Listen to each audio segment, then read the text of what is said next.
land.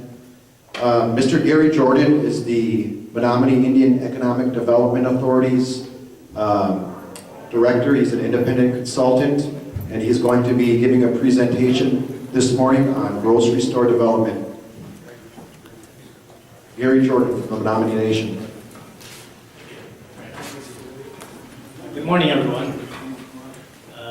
Like you had mentioned, my name is Gary Jordan. I've worked for many multinational corporations. I don't know if you've seen my bio. So I'm pretty much a generalist, from a Class A fabricator to working at Merrill Lynch. So everything in between was pretty much having my own construction company, also going to school, getting certified in grocery store operations by SuperValue 2 years ago. And Menominee is one of my clients. I have more non-native clients than I do native, just so you know. We spend about probably, one of my employees spends 2 weeks, he's going to be spending 2 weeks a month now in Ohio working on another store like this. So we're going to reset because they're losing money. It has to be restructured, reset, and we got to get organized in their scheduling. This is the Kashina store right here, shortly after we open. And you'll see that everything is wide, everything's full, the floor's nicely waxed, everything's set up the way it should be. A lot of stores you'll see them, the aisles are really cluttered. There's no room for elders, women and men with their children. So we try and keep things as wide as possible and still stocked plentiful. This store is 8,600 square feet on the sales floor, and it's about 2,500 square feet in the back room. People might ask, well, what are you doing with an 8,600 square foot facility on a sales floor? Well, that meets market demand. The wholesaler in this situation wanted us to put up a 14,000 square foot.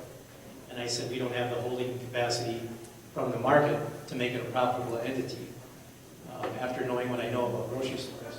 So we negotiated, and we ended up getting a decent rebate. You can negotiate those rebates, just so you know, up to about $500,000, depending on who your wholesaler is. Some wholesalers will give you a rebate, like the co-ops. They'll give you a rebate of about 4% per year based on your average weekly sales.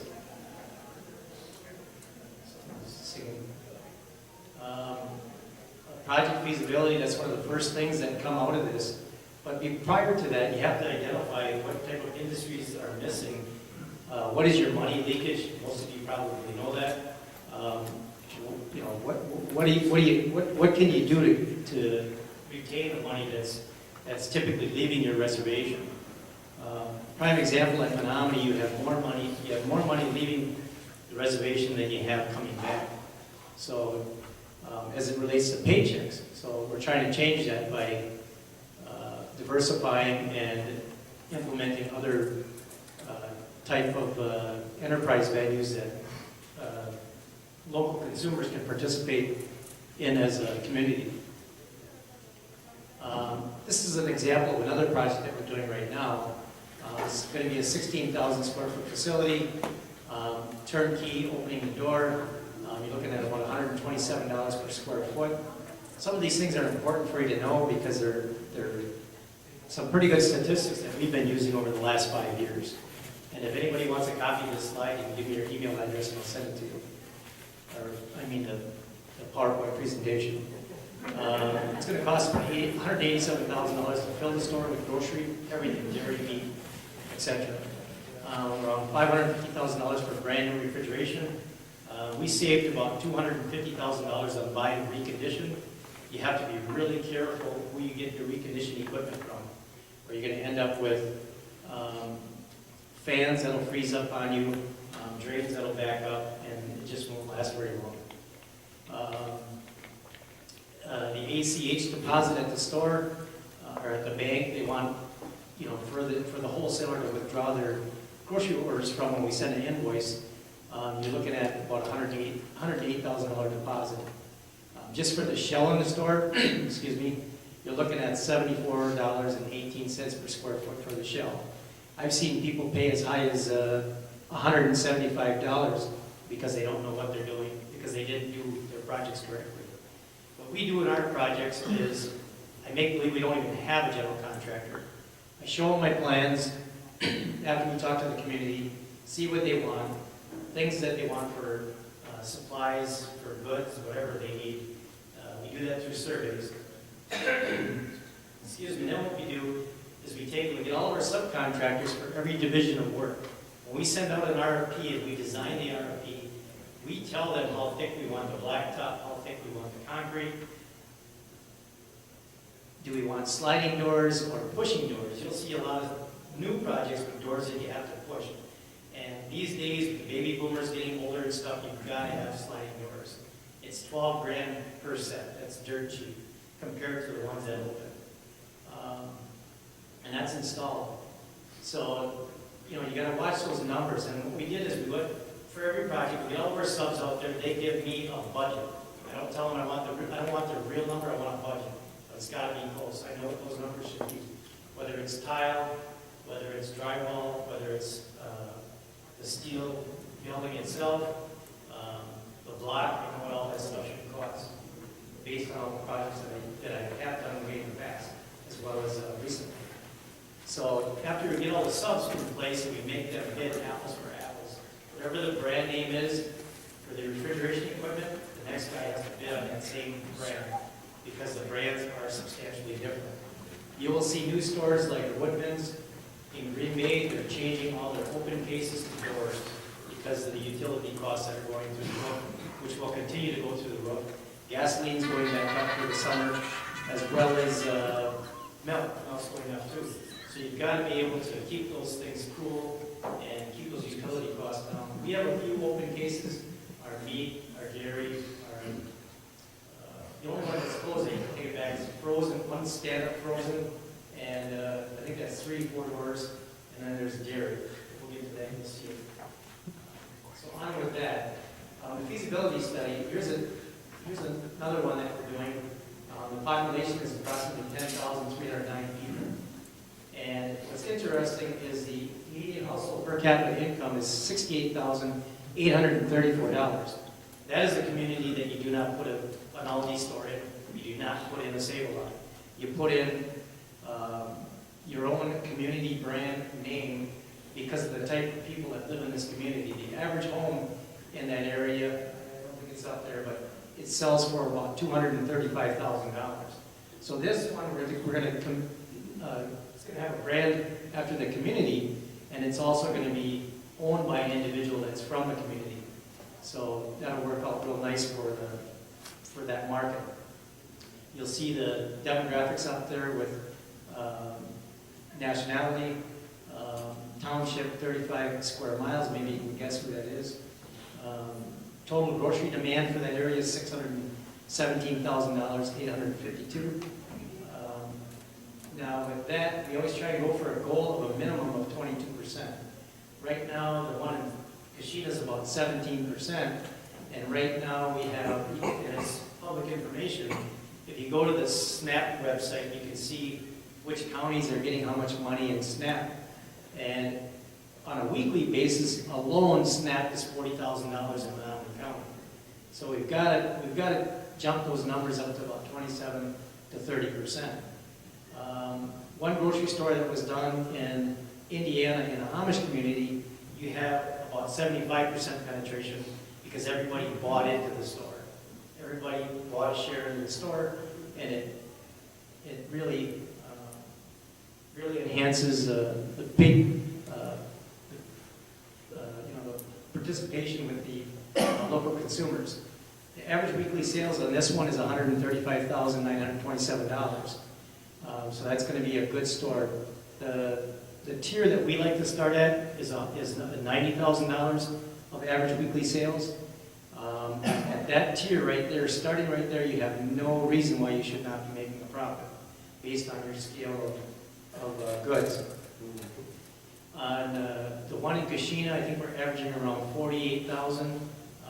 Save-A-Lot said we'd be about 34, but my projections were right out of queue.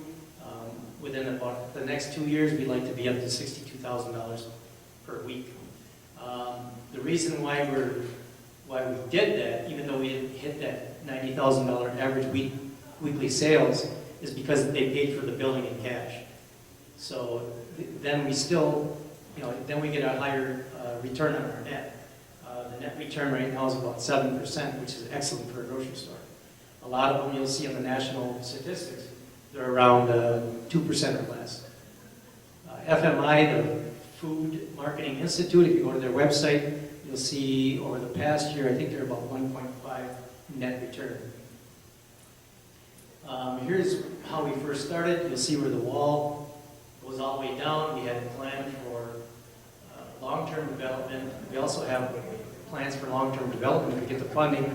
Otherwise, we'll have to do TED bonds, but we want to put an administration building way in the back so they can get out of the old facility that they're in now because they're growing quite a bit every year. So to the right of this, that's where we designed the Family Dollar store and the Subway, and we still have a vacant tenant building that we've tried and tried and tried to get entrepreneurs in there, and no one wants to get in there. So what we're going to end up probably doing is right now we're doing a feasibility that looks pretty good for an automotive parts store, but we cannot sell the same things that Family Dollar sells, such as the wiper fluids, what else do they sell? Oil, things like that. And we're not too worried about that. The Menominee County citizens, the tribal members, and others that live there, they're pretty much do-it-yourselfers, DIYs. So a store like that will go very good. There's 5 different franchises you can choose from. I'll let you know that one for sure right now, they will make you have a ASE certified mechanic running the store, but with NAPA you don't have to.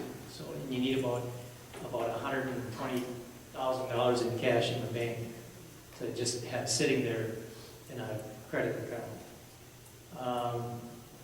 Ripe environment for a discount grocery store. In the Kashina situation, based on the SNAP numbers, it looked very profitable, and that's another reason why we did that, because we knew it would sustain the store. That's new money coming into the community from the federal government and the state on WIC and others. What we did is we rushed SNAP. I had to get on some federal officials because they were sitting on their hands, and I think most of you in this room, you know how that works. It takes a long time to lobby those people and work with them to get that done. We got SNAP done before we opened the doors. WIC, it took us about 4 days after we opened, and a lot of stores it takes them 2 months. We had our price sheets, we had everything done by the time we had these individuals coming to visit the store. I have a note up here that you do not count on SNAP participants because there's some damage going up on Capitol Hill, as everybody knows. Everybody's cutting back. Us taxpayers, we can't afford for people to keep taking more taxes out of our pockets, so everybody's complaining that they need to make cuts. Well, this year, over the next 10 years, you're going to have an $8 billion cut in the SNAP program. The Republicans, no offense to any Republicans, but they tried to get that number to be $40 billion over 10 years. Obama's going to probably sign that bill because they've made some concessions and made some trades and a few other issues, and that's what's going to happen. If anybody wants to look up the source is right there. You'll see the number of the people in poverty. It's really starting to take off, and it's still taking off. I don't have the newest report, but that's the latest I have. Right now we have pockets of immigrants coming that are considered refugees, and that's growing. So be concerned with that you don't set yourself up with a store depending on your community, your demographics, your household per capita income. Make sure that you get the right type of store that meets your market, meets your demographic. SNAP participation takes a small drop. This is from 2015. You'll see that there was 47 million, you must say 48 million people on SNAP. I mean, that's huge. So that'll tell you, if you look at those historical numbers with the Bureau of Labor Statistics and other information, you'll see that this continues to climb. Success factors. One of the things that I see happening in communities is really designing an excellent ordinance for a tribally chartered corporation that can handle things like this. But one of the things that happens to go awry is that they don't put in the ordinance specific monthly reporting requirements to the legislature or to the tribal council to make sure that they are being held accountable and that they are getting approvals when they do create another separate charter, whether whether they're buying land, whether they're putting up a brick and mortar lending facility, whatever it is, because they want to keep on your books with your corporation, you want to keep those charters separate. So you create a subcharter. So we have a couple of subcharters going on now for some different projects with a variety of my clients, and that's working out well. And you also have to create a property management company that can also maintain the facility as a nonprofit. If you do trucking, that would be the same scenario. So you got to have a really good strategic vision for the economic development segment for the community. As I mentioned early on, if you don't have a comprehensive plan for your community, you need to design that first. And that takes a lot of time. When you identify those sectors, you prioritize those based on the vote of the legislature or the tribal council, as well as your constituents. And that does take time. But then you have a lot of buy-in and then people like the project. Clear purpose for the tribal business, you can either make it a program or you can make it a profit center. I've seen people take things that should be enterprises and they make them a program. It looks like they're earning money, but they're not. They're basically living off the tribe's pocketbook when it comes to construction, whether it comes to sales or whatever it might be. Consistent expectations and reporting. And we'll get to that in a little bit. Recruit and retain qualified management. In one store that we worked in, we had an individual who was doing taxes on the side during the spring. And we figured that there wasn't enough getting done because the SPH, the sales per employee hour, was only about $99. That number right now should be at least $175. And how you do that is you take your average weekly sales and you divide it by the number of labor hours that you have for that week. You can do that on a monthly basis, you can do it on a weekly basis. But I highly suggest that you do that on a weekly basis. And that report comes right to your mailbox, who's ever supervising these individuals. Right now, the corporate stores for Save-A-Lot, I think they're at about $224 of sales per employee hour. Aldi's is close to $500. So that should tell you something.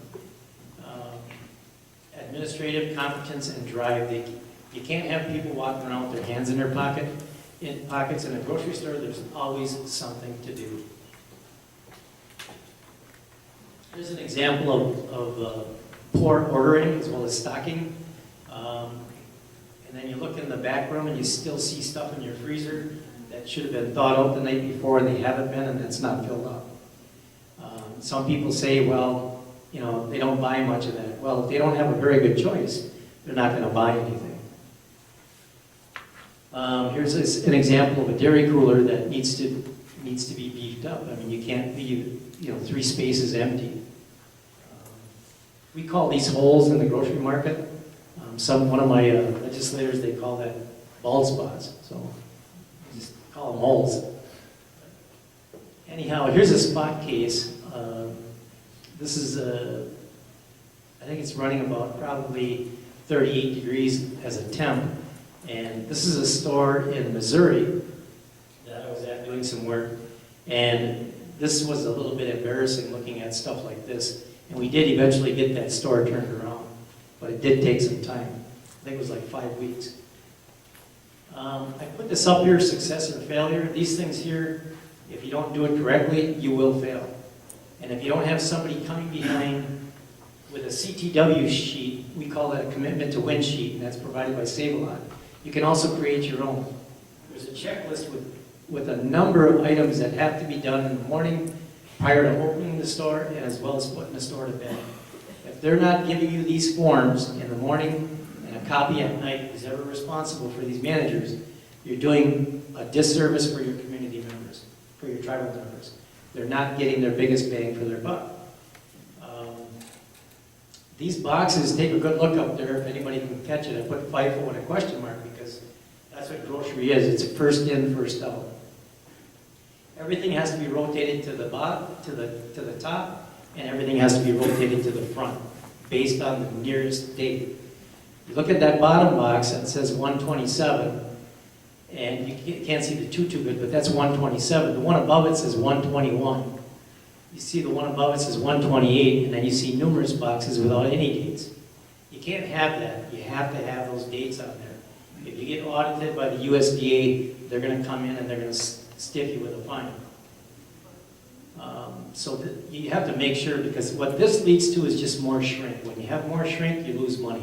You might as well just let people come in your store and steal those boxes, because you don't know if they're going to get sold or they're going to rot.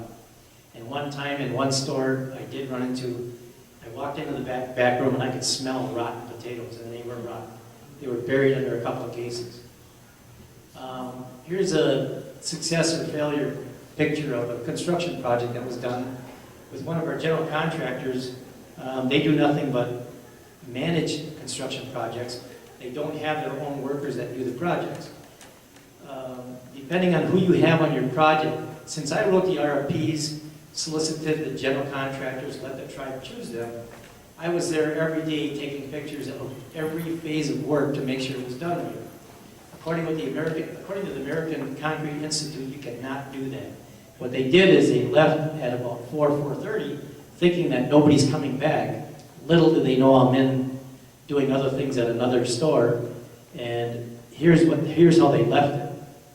So, and if you look at the V-rods in the background, standing up, those things were twisted and bent over, and I called the general contractor and I told him I wanted the concrete guy to come back. Number one, fix those rods, straighten them out. It takes about 5 minutes or less. He said he's going to bend them and straighten them out the next day. When you do that, you ruin the tensile strength in the re-rods. So we made them do it right, and then the next day I made them cut out that concrete because they thought they were going to pour on top of that footing. And if any of you guys that know anything about concrete, which I'm sure most of you do, you do not do that, because that will not glue itself together. It's just going to end up with a big crack. It's going to leak. It's going to come up under your floor.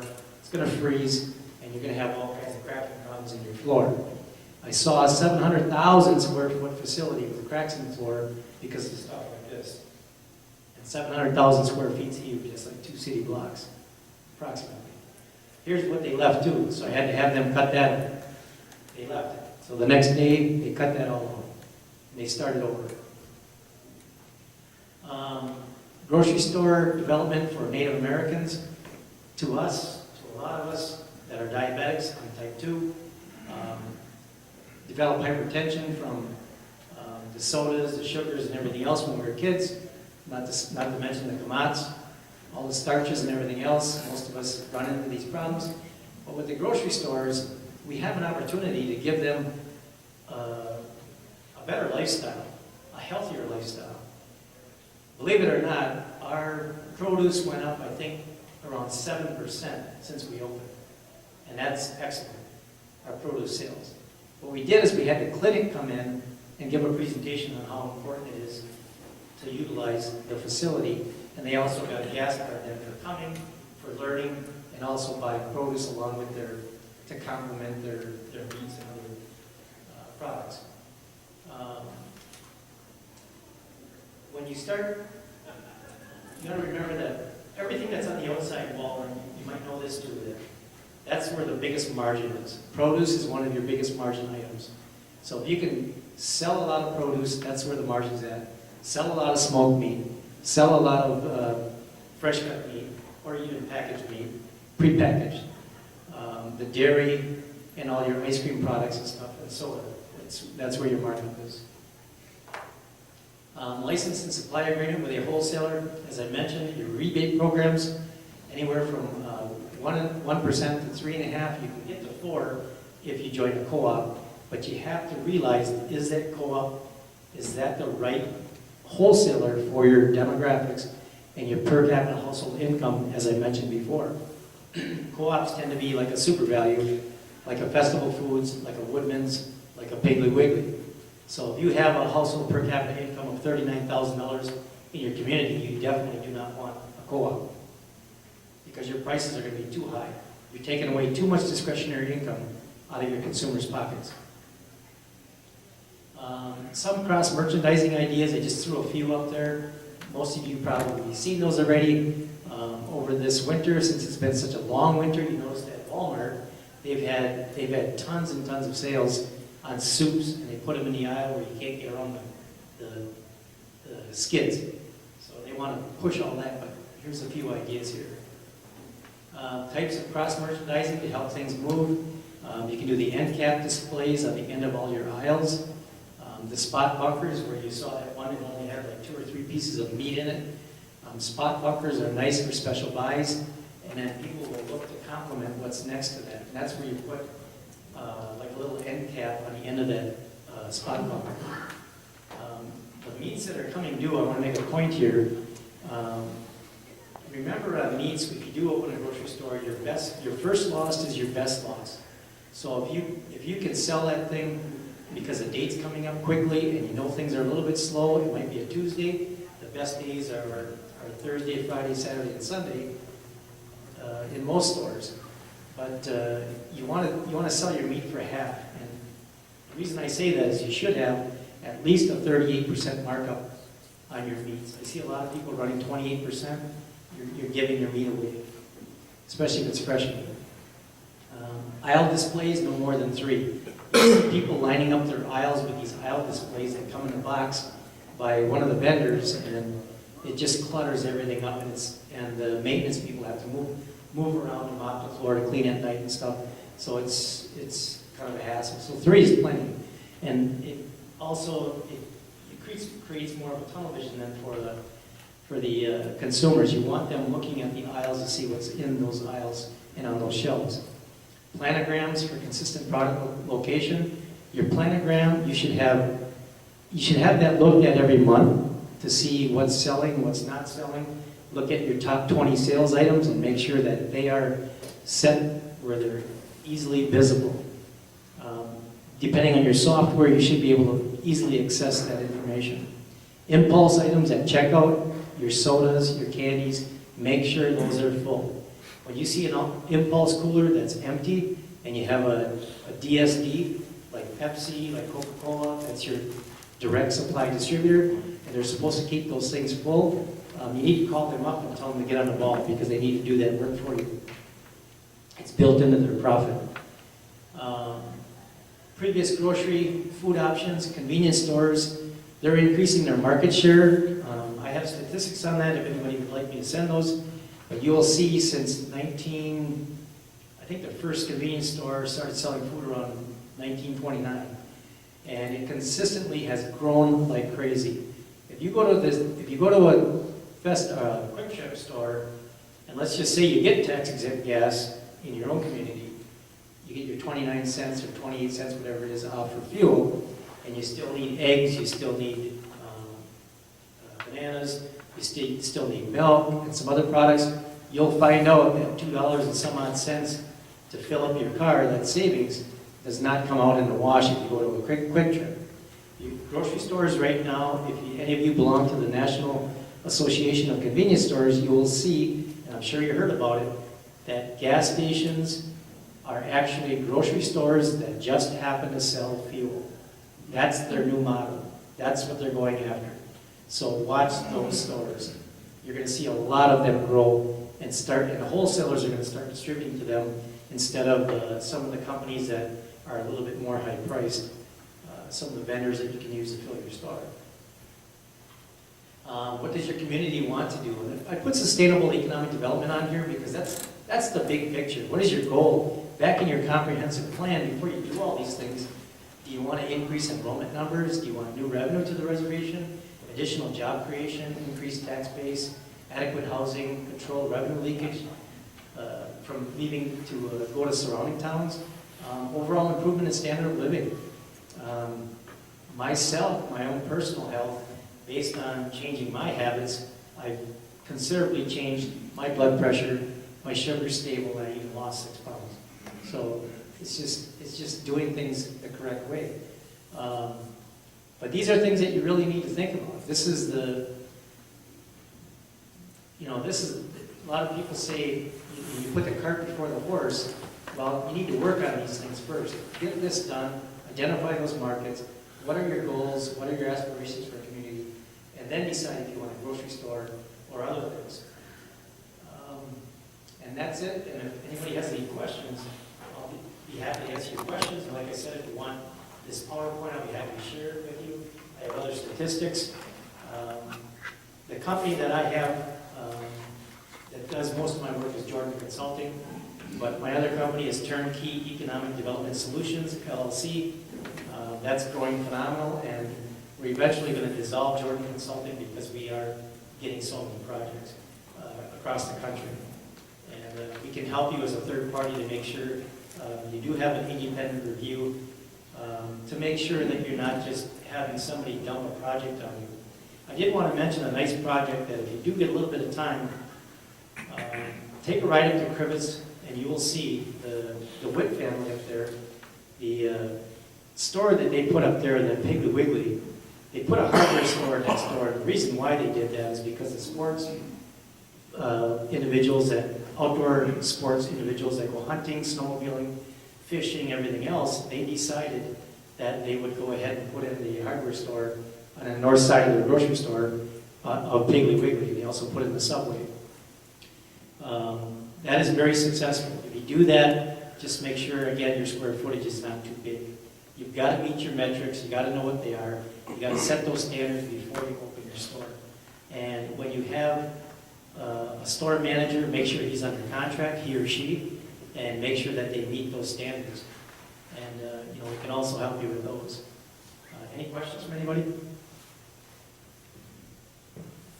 Sir? I just wondered about the benchmarks that you're using. Does it vary from region to region, or is it pretty much standardized? It varies based on your demographic study, based on your feasibility study. One community might be having a household expenditure per week of, say, $97, and then you might go to this other market that we're working on right now. Their expenditure is close to $164 of grocery expenditures per week. So that all changes. It changes based on the demographics. Are you doing the surveys, Gary? Yes, we do the surveys through SurveyMonkey. Works pretty good. It's pretty anonymous, pretty handy, it's quick, and it's easy and it's cheap. And people like it. And we have the community members come to meetings, and then they can go ahead and fill out the survey. We have computers accessible for them to use when they come to the meeting, after they hear the presentations.